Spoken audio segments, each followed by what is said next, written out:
Gambaran besar arsitektur RAPBN 2025 adalah sebagai berikut. Belanja negara direncanakan sebesar Rp3.613,1 triliun, yang terdiri dari belanja pemerintah pusat sebesar Rp2.693,2 triliun. Prabowo Gibran bakal dibayangi bunga utang Rp550 triliun, warisan pemerintahan Jokowi. Ini baru bunganya ya. Kalau buat beli beras, kira-kira sudah dapat 1,57 miliar karung. Lalu, berapa total utangnya? Rp8.500 triliun. Nah, sebenarnya negara utang buat apa sih ya? Yuk kita bahas bareng-bareng.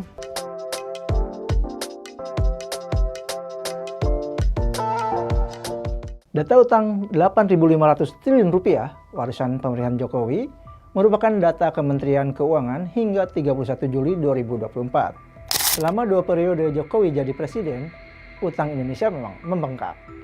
Pada 2014, utang Indonesia dari warisan periode SBY tercatat 2.600-an triliun rupiah saja.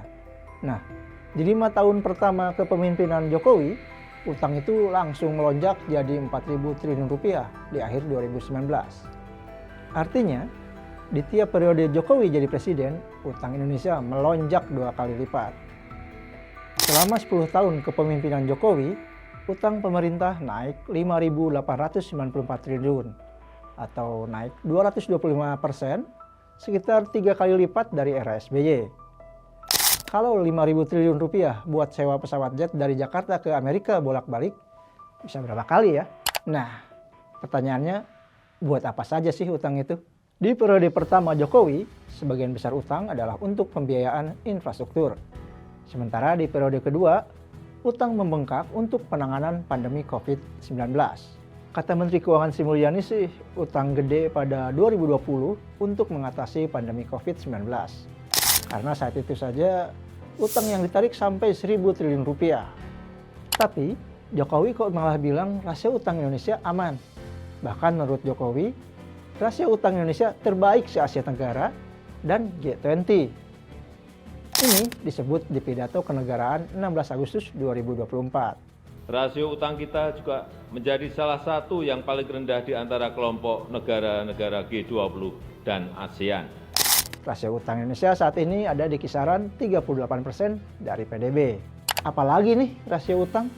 Jadi, rasio utang adalah perbandingan antara nilai utang pemerintah dengan produk domestik bruto atau PDB. Biasanya rasio ini dipakai sebagai klaim pemerintah untuk menunjukkan kesehatan utang negara. Semacam bilang bahwa Indonesia itu baik-baik saja, alias utang nggak apa-apa, asal keuangan kita masih sehat. Maksudnya, pemerintah mau bilang bahwa kita masih mampu bayar utang.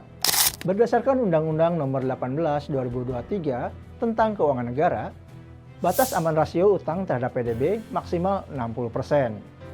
Ini sudah direvisi. Sebelum pandemi COVID-19, batas maksimalnya sekitar 40%-an lah. Nah, lalu apakah kita harus baik-baik saja melihat data utang Indonesia ini? Yuk kita lihat dulu data utang pemerintahan dari masa ke masa. Setidaknya selama masa reformasi. Kenapa dihitung sejak reformasi? Karena salah satu yang mencuat menjelang era reformasi adalah utang Indonesia yang menggila akibat krisis ekonomi global. Waktu itu kurs melonjak dari Rp2.500 per dolar menjadi di atas Rp15.000 per dolarnya. Total utang Indonesia melejit hingga Rp551 triliun menjadi warisan di akhir masa rejim Soeharto. Meski nilainya segitu, rasio utang tercatat sampai 57,7% dari PDB.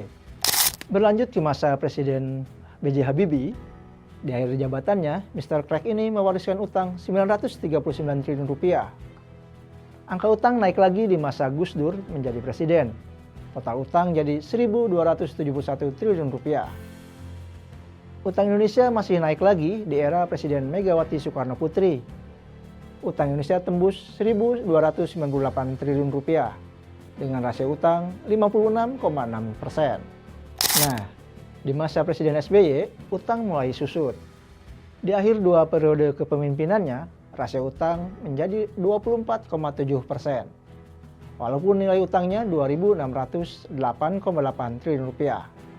Ini yang diwariskan ke Jokowi dan yang sekarang membengkak sampai lebih dari Rp8.000 triliun.